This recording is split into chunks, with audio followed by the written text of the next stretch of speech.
أعوذ بالله من الشيطان الرجيم.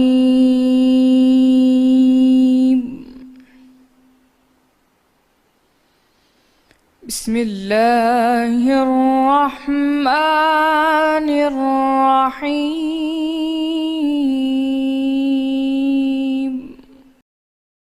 بے شک ابراہیم لوگوں کے امام اور اللہ کے فرما بردار تھے جو ایک طرف کے ہو کے رہے تھے اور مشرکوں میں سے نہ تھے۔ اس کی نعمتوں کے شکر گزار تھے۔ اللہ نے ان کو برگزیدہ کیا تھا اور اپنی سیدھی راہ پر چلایا تھا، اور ہم نے ان کو دنیا میں بھی خوبی دی تھی اور آخرت میں بھی نیک لوگوں میں ہوں گے۔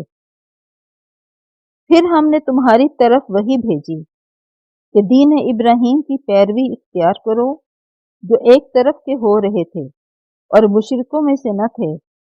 ہفتے کا دن تو انہی لوگوں کے لیے مقرر کیا گیا تھا جنہوں نے اس میں اختلاف کیا، اور تمہارا پروردگار قیامت کے دن ان میں ان باتوں کا فیصلہ کر دے گا جن میں وہ اختلاف کرتے تھے۔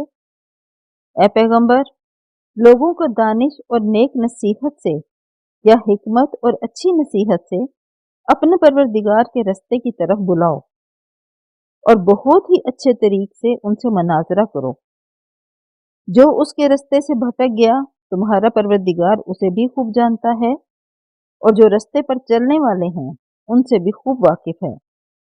اور اگر تم ان کو تکلیف دینی چاہو تو اتنی ہی دو جتنی تکلیف تم کو ان سے پہنچی، اور اگر صبر کرو تو وہ صبر کرنے والوں کے لیے بہت اچھا ہے۔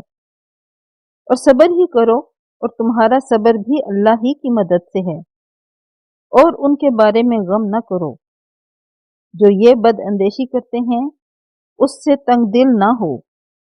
کچھ شک نہیں کہ جو پرہیزگار ہیں اور جو نیکوکار ہیں اللہ ان کا مددگار ہے۔ صدق اللہ